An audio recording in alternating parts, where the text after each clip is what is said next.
I didn't get to Al-Anon, which is for friends and family of alcoholics, without having existential life crises as a child. But I've probably had more of them as a parent for my kids because I have a 3 and 4 year old that are both diagnosed with autism, but they're on complete opposite ends of the spectrum. When you first have your first child, you have no idea what's going on. You're like, this is the best moment of my life. What have you faced that you could share with other mums or parents who are suddenly dealing with this?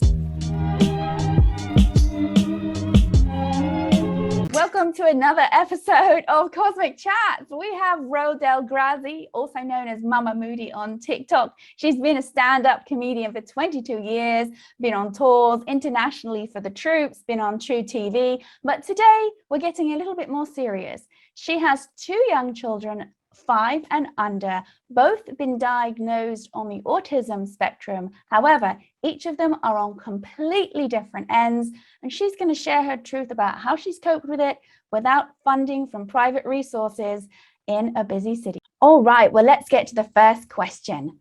How would you describe the taste of a banana to someone who's never eaten one? Oh, is creamy okay to say? It's whatever works for you. I've never thought of that. Like, what does a banana taste like? And I'd say banana, but then Exactly, right? like, but banana, I feel like is a very specific taste, and I know people that will not go near bananas. They In your hate. family? No, friends of mine. They're like, no, I don't do anything with bananas. I think it's strange, but bananas are the thing that go so quickly to bad, but then you could still use them for something. Like, the worse that they get, the better they are, and that's a really interesting trait in a fruit. Oh, so it's like refined wine. Sort of. Yeah. It produces the same, I guess, pleasurable feeling of a glass of wine when you make a good banana bread. Banana bread, yes, it seems to be very huge in the US. I did not grow up with it myself. I didn't either. I just started making banana bread as an adult. During COVID? No, before COVID. Oh, you were ahead of your time. I was baking banana bread before COVID. Let me ask you about your first existential life crisis. When did you have a moment as a child that you first noticed an event and your whole perception in your life changed? Okay, Paula, here's the thing. I've had way too many of those moments to talk about, like, condense all in one. So that's why if I can mention that I'm an Al-Anon. I didn't get to Al-Anon, which is for friends and family of alcoholics, without having existential life crises as a child. But I've probably had more of them as a parent for my kids because I have a 3 and 4 year old that are both diagnosed with autism, but they're on complete opposite ends of the spectrum. So my son is 4.5. He's almost 5 in November, and he is a sensory avoidant. He gets really upset if it's too loud or bright or temperature. He gets affected by all that texture. He gets really where we work on taking a deep breath. That's what we work. Deep breath. My daughter, what the hell? Damn. Sorry about my computer likes to that's the busy mom fitting it in syndrome. You ever have a notification come up and you're like, I hit close every single time you come up. Maybe you should take the hint. I don't want you installed. I think that just closing it gives it more attention. Yeah. It's like, okay. It's like kids. So my daughter she's 3. She just turned 3 in August, and she is what they call sensory seeking. It's proprioceptive seeking. She needs a lot of input in order to regulate herself. So she seeks out light, noise, she loves texture. She gets in there. She's motivated by movement, and she's been diagnosed as nonverbal autistic. So movement, there's some triggers, there's some things that get her verbal, which is animals, music, movement, any kind of movement. And when I say movement, we have a sensory swing where she'll just twirl, twirl, twirl, or if she's allowed to jump off from a high point in the room, she loves that. Or climbing something, she likes to try to. So it's like you have, one of those cat castles that people get. Did you have one of those when she was little and she'd just climb it and jump off? And she would have, if I got that actually would work well with her. She's we have OT. So basically both of my kids got diagnosed and they're in programs in preschool and TK, and you have an IEP, which some people might not know what that is. An IEP is an individualized educational program, and it's a meeting that you have to see what your child's eligible for services, and they set up goals for your child to reach. Jayla, and the thing about it is they go, well, here's what your child is diagnosed with. And it's usually, the parents always usually like, well, I think, they definitely have this, and this, but people that assess your child are only around them for an hour and a half. You're with them all the time, or their OTs or their speech therapists are with them all the time. So they can only, see what they see. But Jayla, I'm very excited to announce today actually is the day that we have an IEP to advance her into her next program. And her goals were supposed to be hit within 6 months, and she did it within the first week or 2 weeks. Wow. Well, let's just take this back a bit, because there are millions of mums around the world. And let's go back to your first child and discovering or even seeking that they might be on the spectrum. Now, Ro lives in Los Angeles, and we will say that the area she lives in has some great public schools in America, is free schools, okay, not private schools. And she has her children not going to any private institution for this. This is a regular mom. Let's go back to, you have your beautiful baby, and what gave you the impetus to get them tested, or how did you even find out that was a diagnosis first of all? Well, when you first have your first child, you have no idea what's going on. You're just like, I'm so tired. And then they tell you, oh, it's a delusion. It's all made up. It's not real. I'll wake up and the child would just be acting like everyone else. You're like, this is the best moment of my life. I'm sorry. I'm tired and nobody told me A, B, and C. Like, you get that book, What to Expect When You Expect. No. We need a real book. Like, you're gonna be tired. You're gonna have stitches in places you didn't even know you had stitches. It's just gonna be a lot of things.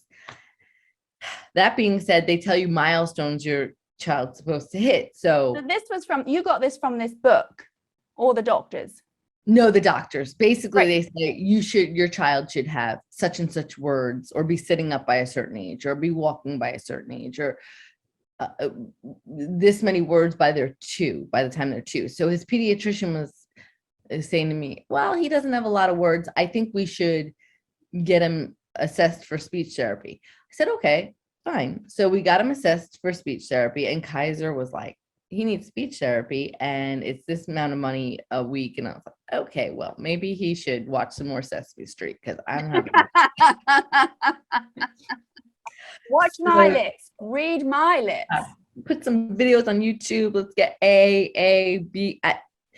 Anyway, one of my husband's cousin, she was talking to me about it one day. I told her what they told me at Kaiser, and she goes, well, why don't you call regional center? And regional centers in it's in Los Angeles, which I think they have regional centers in different areas of, I don't know. I mean, I thought about it the other day. I was like, if this was New York where I grew up, like the regional center, like what would the speech therapy be like? but Are it's they? Yeah, it's trained for regional accent, you know. yeah. Forget about it. Forget about it. Like I came home, I learned, forget about it. Forget about it. Oh my God. If my father Vito was a speech therapist. Anyway, so what we were, I got him a set. I contacted regional and they're great. They're like, okay, we're gonna assess him. This is all pre-COVID, of course, which we got lucky because they came in, they gave him basically tests for everything and assessed him. And what was great was it wasn't just speech therapy. They said, we're gonna give him occupational therapy, we're gonna give him this. He qualified for a lot of things, and because of what we made and everything, the resources were all available to us. So it was phenomenal. I mean, we got speech therapy, we had feeding therapy because he wouldn't eat. And how old was he at this point? He was a little after 2, so about 2 years, 3 months. Okay. And the thing with regional is the cutoff is 3 years old, then LAUSD takes over. So I got And in. that's Los Angeles Unified School District for those who don't know. Yes, and I've had great experiences with them too, but regional stays with you throughout their lives, which is great. But really, when it comes down to services and things like that, when they're 3, they get transferred over. And Jacob was in an early learner center, which was kind of like a little pre-K for autistic kids. And but I had to be there. So it was Wednesday, Thursday, Friday from this many hours to this many hours. Then we had occupational therapy, and then speech therapy, then feeding therapy. And we were really busy, but it was great. I mean, he started talking, he started the eating, the texture thing's still a thing with him, but he's very particular with what he eats. And then I knew that my daughter wasn't talking when she hit 2. She just didn't have any words, a little less than Jacob, and I just knew where to go, which was great. So let's go back a little bit. When you were at Regional Center, were there any children under 2 that they dealt with? Oh yeah, they deal with a lot, because I found out that there's a lot of kids, some foster kids need occupational therapy because they were born with certain, addicted to certain things, so they need a little bit of a head start. Then there's just some kids that are younger than 2 and they noticed a little earlier that they need a little help, and they take kids, babies at any age. So when you had your daughter, at the back of your mind and your doctor, was it to watch out for her also being on the spectrum, or it wasn't something you thought of? No, she was considered higher risk because of Jacob. So I kind of knew that, but I also, I knew there were different things with her. She took a lot longer to walk, but I wasn't worried about it because she started climbing before she started walking. So I was like, she's going to be fine. Trust me. And I'm going to tell you something. She started walking at like 19, 20 months, which is considered late. But man, I mean, I had to lose weight to keep up with her because she. Those of you who don't know that Ro lost 50 pounds during COVID. Yeah. Yes, where the rest of the world gained 50 pounds each and just says it's a hard 20. Oh, yeah. I mean, and people are like, oh, how'd you do? Because when we go to a playground, she runs directly to the children that are swinging, so she can get in the line to get hit. She's a very, she thrives off of hitting her body. Like when she's upset, she takes her head and she tries to bash it. When she's having fun, she takes her head and tries to hit it. She's very, she gets, the therapist said what she does is she puts her head back because we all have fluid in our inner ear. She knows how to trigger it to get that sensation. So she's a smart kid. She knows how to get her, yeah, basically. So let's now go back to that time with your husband and yourself. Was there resistance that this was real, and it was something that they'd grow out of on his part? No, I mean, no, he was kind of like, whatever, he and I are both the same, where whatever we could do to have our kids thrive. We grew up obviously with parents that uh, it was just in the 80s and 90s. I'll just say that. They didn't really, where I grew up, there was no such thing as feelings, let alone speech therapy or autism.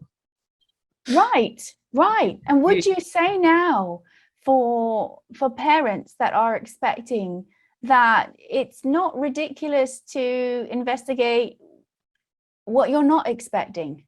Yeah, it's also okay to let your kids have feelings and say it's okay to have a feeling. They don't have to all toughen up. They don't all have to.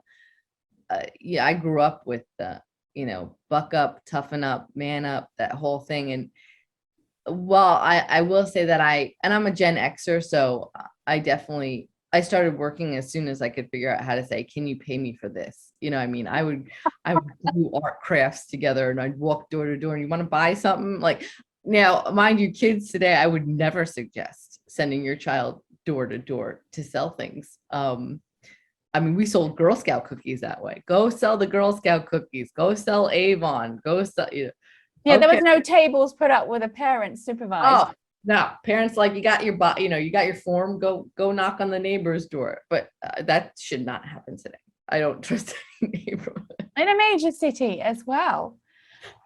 So both of you sort of slid in and were fine. Did you find in that moment in the doctor's office, or when you had a friend say, go to regional center, were you very open-minded, or was there some resistance? Like,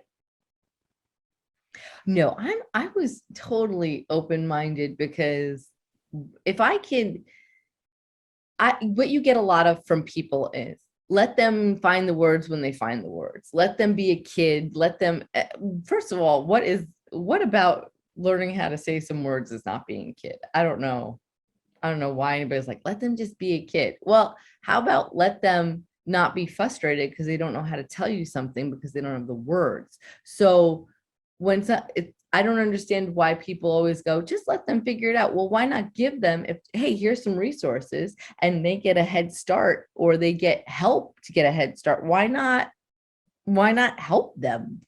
yeah, sign language is actually easier to understand. It's very intuitive. And that's how a lot of people communicate with young ones, because they can sense it.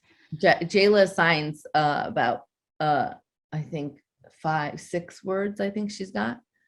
So, and is this the poop? Something like poop? This is help. This is help. Help.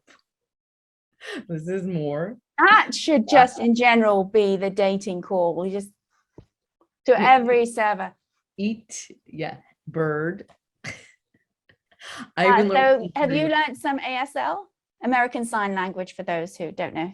Actually, my sister-in-law, Chelsea, she's taken a course. I've thought about taking a course because it's amazing to learn, but she's taught us, a lot of different words along with their therapist. So it's been, I even learned a phrase that's not appropriate for. Then we won't talk about that. So it sounds like you have a supportive family, aunt who is wanting to help the children by taking ASL. So you didn't find, or did you come across some family members or friends even who questioned your choices? No. What's funny is growing up with my dad and my mom too, but when you're like, hey, I think I broke my toe, and like, you're fine. And now you're like, oh, we're gonna go to speech therapy. That's a good idea. Like, all of a sudden, my dad's very enlightened. Like, that's a great idea. Yeah. Did you yourself think, oh, if I had got him there sooner? Or have those nights that you were up in the middle of the night questioning, did I do something wrong? No, I mean, no, because I try to look at it like everything gets to where it's supposed to get to at a certain point. Like, we're all brought to where we need to be brought to when we're ready for it, which you'd think I would apply to my career, but I'm like, wow, look at you, bro. So other people though, if it's okay to say, there have been posts that you've put up asking people, don't comment if you don't, rather than go against what I'm going to say. So have you had people telling you what you should be doing, even though they don't have a child that has autism? What have you faced that you could share with other mums or parents who are suddenly dealing with this, to help them have some tools in their basket and knowing that they're not alone? Well, a couple of tools that I use. Well, we get a lot of unsolicited advice. I get it a lot on if I post something on social media or if I talk about it on stage about potty training. So my son is almost 5. He's 5 in November. He will only use the potty when it's like there's conditions. He knows how to use it. He knows the deal. Right now, he's working it because he wants some new Nintendo games from my mother-in-law. So she's been working in some star charts, thinking if I say this or that, he'll, and he's the other day. Motivation. So I'll get 2 new games if I get 10 star, he already knows the deal. But you get a lot of like, you should just have him do this, or you should just have him do that. Or if they hear that they have autism, you have, well, maybe it's this, or maybe it's that. And every time somebody gives me some unsolicited advice of things I didn't ask for, I'm just showing you like, oh, here's a new thing that my mother-in-law tried to do to get my son to pee in the potty. She bought a flamingo that poops in a potty and sings, which of course was a lot of fun because it was so damn loud. And what was it singing? Uh-oh, gotta go. Uh-oh, gotta go. And then it would grunt and poop because you fed it fake food. And I mean, I was watching it like, what?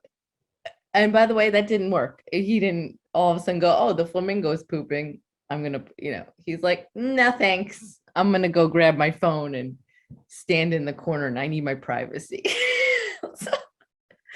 But what I would tell parents is, and I guess this is me giving advice when they didn't. I've asked you to do that. Yes. Sometimes I just have to scroll and keep going and passively aggressively not like the comment, so they know that I do not like this comment. But I also, what energy do I want to put towards it? What do I want? How important is it to have this conversation if they're telling me something that they continue to comment on it, and they're just, it's like any conversation I have with, any subject that I'm trying to get you to understand, like, this is why you should think this way. Or I could just say, thank you so much, I'll consider it. Or have you blocked people? Oh, unfriended them? Oh man, I have blocked people. I block people in real life. I block people on social media. I'm like, okay. But also too, when I've had people that have given me certain tips when they literally don't even have kids, and it's just, you're just like, okay, thanks. I'm good. I mean, and were they people who weren't even necessarily involved with your life beforehand or your child? Some, yes. And then I've had a lot of friends too. I have a lot of friends that are older women that don't have kids, which is totally fine. I would have been an older woman without kids if I didn't meet Chris and we didn't talk about having a family. I mean, I didn't grow up wanting kids. I didn't hit my 30s and go, ooh, I've got a clock. I mean, I really feel like not every single woman needs to have a baby. Not every single woman wants to have a baby. And that's okay. If you don't want to have kids, I understand. Like, it's a lot of work, and I love it. I love these little ones of mine, but it's not for everyone. And I think it's okay to know, I think people put so much pressure on women to have kids and that's what they should want. And it's not for everybody. I mean, it's also, I give it up to women that do have kids, and I also give it up to women that don't have kids and say that's okay, because there's not a lot of conversation around that. And there's not a lot of people that they put so much on them. Like, are you sure your life's not complete? It's like, maybe their life is complete. And maybe, why does life have to be complete by a certain thing, or by, or fulfill? It's all on our own individual experience. Do you think that's also why people are sort of giving the advice to maybe fix the child so they are complete? Again, the same philosophy coming back. You'll be complete when your child is normal. You'll be complete if you get married, which is not necessarily health of full. You'll be complete when you have a certain amount of dollars in the bank. Yeah. And scientifically, it's been proven that happiness from a career fix maybe 30% max, because if that was true, then Oscar winners would be the happiest, most open, kind people in the world. And it's not the case, right? No. There's always someone to take your next job. There's always something. So how do you get your rest or keep yourself centered? So what I've been trying to do is to keep myself centered and rested. There's a few things. It's a weird opposite end. So it's probably why my kids are opposites. I love to organize and clean and check things off my to-do list. Like, that gives me like, oh my God, I don't know what it is. It's like when I'm organized and decluttered and all that, and I'm like, ooh, I did this, I'm on a roll. And then I like to have my quiet time. And I know, and I'm sure all your viewers know, you have your meditation practice in your class, and where you're bringing the meditation practice, the things that you're doing for your nonprofit are amazing. Thank you.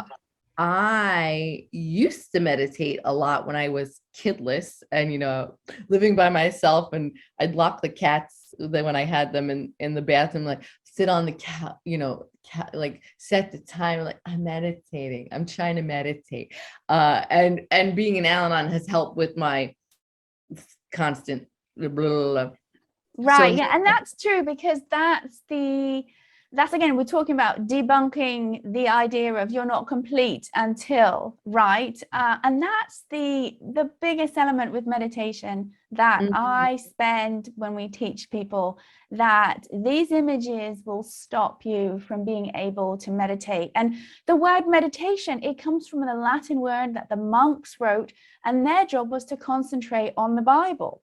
But then when we look at the images of people in the Far East, a cross-legged, long beard, we've managed to distort the two of them. Oh yeah. And believe it's a religious thing necessarily. You have to look like this, and you're supposed to clear your mind of thoughts, which if anyone's read any books for people who've had near-death experiences, the reality is there's still consciousness. There's still thought that goes on. And for those of you who might be curious about the meditation we do, we have the best resource. It's an ebook, which is free if you have Amazon Prime or unlimited Kindle. And no, you don't need a Kindle anymore. And it's called Vedic Meditation Stories. It's a really short.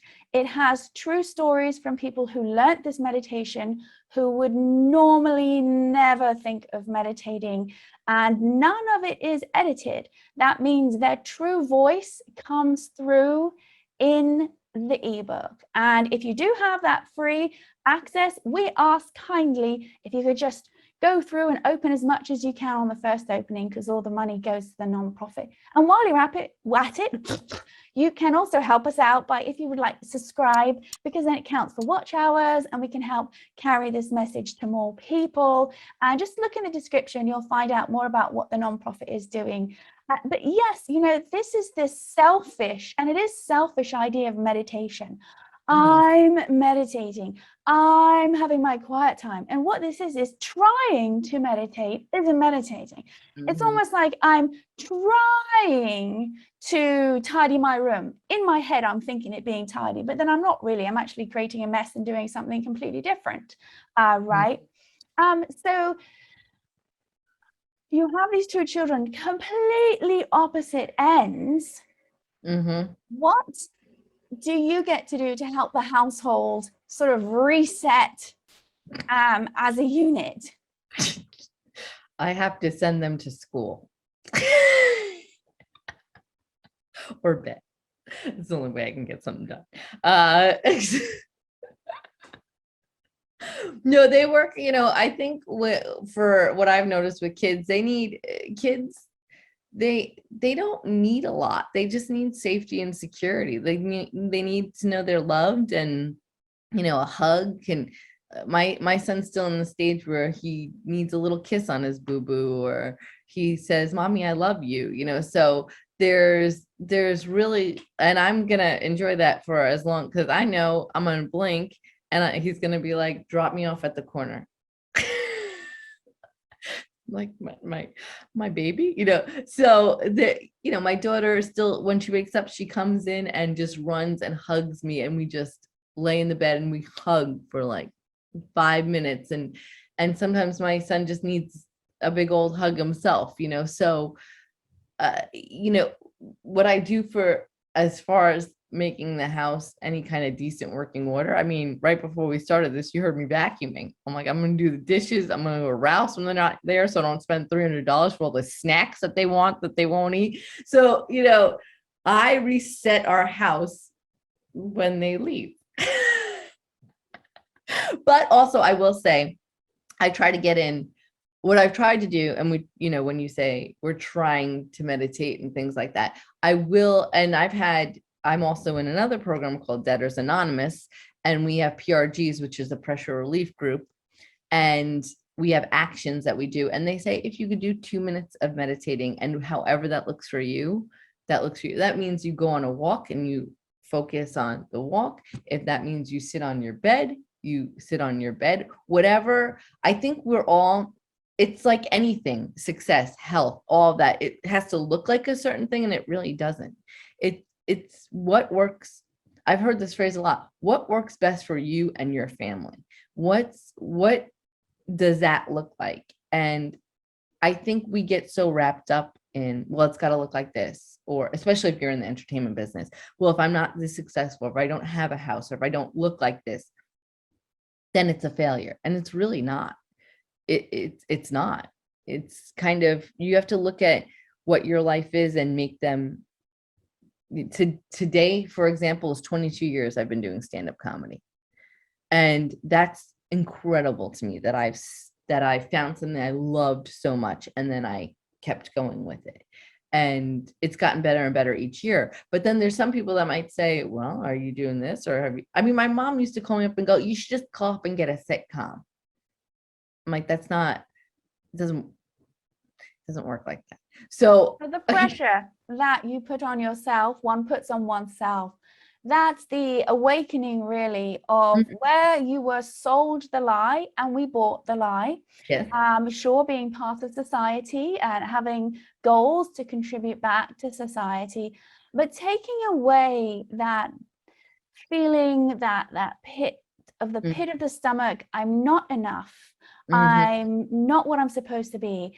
And the truth is, as we said earlier, top CEOs, Oscar award-winning actors and performers, musicians, they can still have that feeling even though they've attained a certain level, because there will always be someone or something more. And I know millionaires who wake up scared that they don't have money.